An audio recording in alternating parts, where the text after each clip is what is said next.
Hey everyone! Before we begin today's episode, I would like to remind you guys again to please check out some of my other YouTube channels in the description down below. I have a Star Wars Battlefront 2 Classic Focus channel where I review custom maps and mods on the Battlefront Max channel. I do gaming reviews on the Kanoa Reviews channel, and have also recently started a Minecraft adventure channel where I play through classic adventures with friends.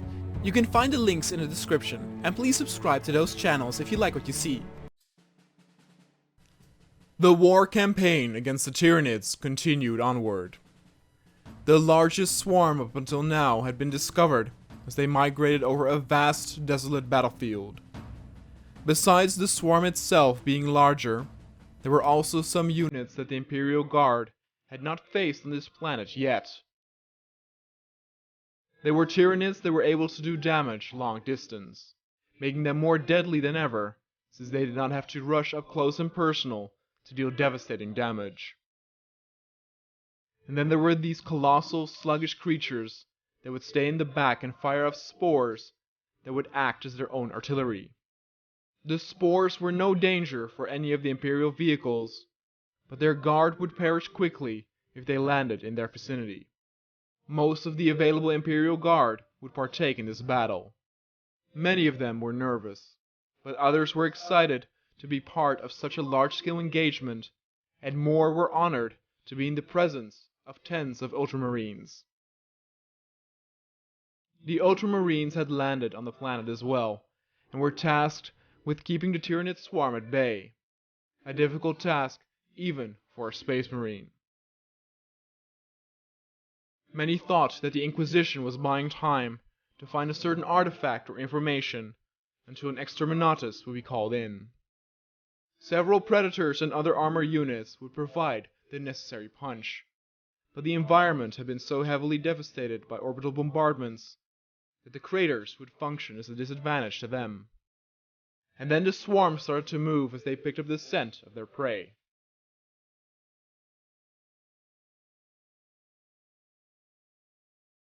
The larger units fired their artillery in the air as the Tyranid warriors and other units rushed in to rip their victims apart.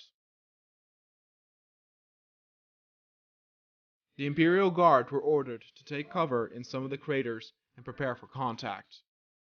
The crew in the vehicles could already shoot at the Tyranids that were incoming from the current position. All the pieces on the board started to move, and those that were not in a location where they could hit the target headed to one where they were able to.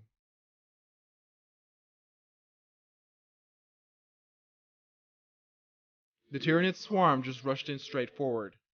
The Imperial Guard was ordered to spread out as they could easily be surrounded if they were to bunch up.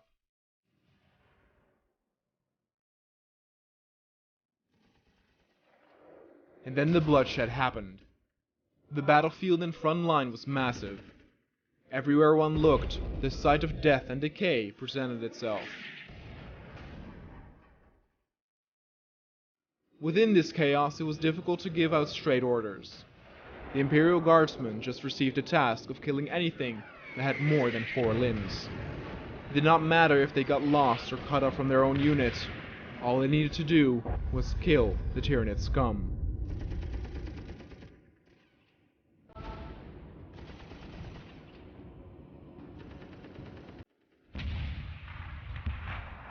Within the battlefield, dreadnoughts also roamed like bringers of death, with their heavy weapons firing non-stop. The Tyranids splattered in 100 pieces whenever they would come into contact with them. At this point, it was difficult to pulse if the Imperium of Man was winning this battle.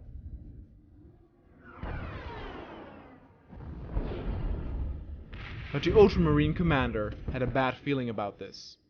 He thought it was foolish to send in all men like this in the open, with even now aerial Tyranid units having been sighted as well.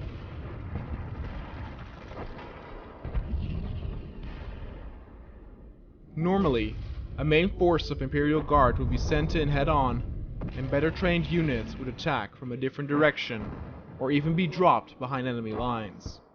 But this time, that was not the case.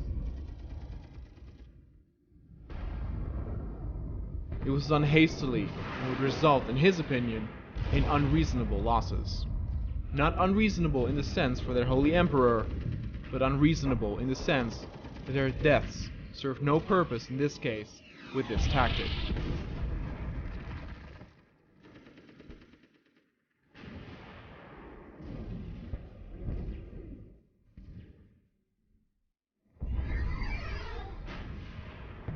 And over time, the battle did indeed not go into the favor of the Imperium of Man.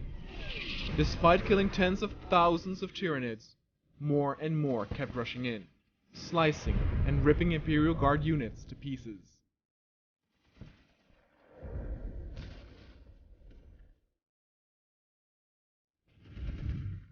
The vehicles and dreadnoughts were all fine. None were lost at the moment.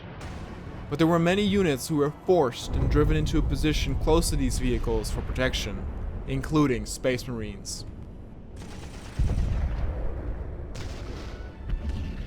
The dreadnoughts were unscathed. Many a Tyranids tried to claw its way inside, but could merely scratch the outer layers. Even if an arm would be cut off, the former Space Marine would continue to serve its Emperor and rain down death on his enemy with his other one.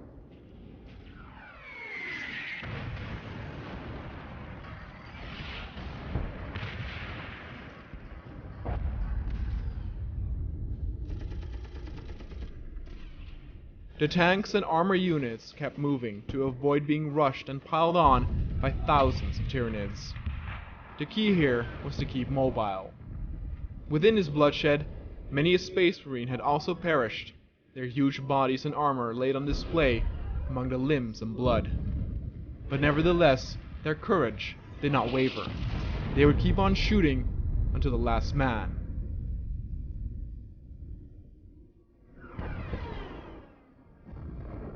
But the commander ordered a retreat towards the vehicles. He was tired of his brothers dying for no good reason, and said this assault was a foolish attempt, never being assured of victory in the first place. He mentioned that this would require a more special kind of unit.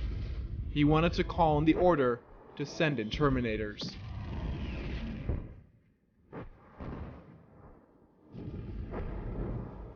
The dreadnoughts would provide cover and push the Tyranid line back by heading forward towards the enemy artillery units. The hope was that with all the Space Marines and vehicles in a defensive position, they would hold out long enough to where the Tyranid would lose their artillery support and would halt their waves of attack as well. Time was of the essence.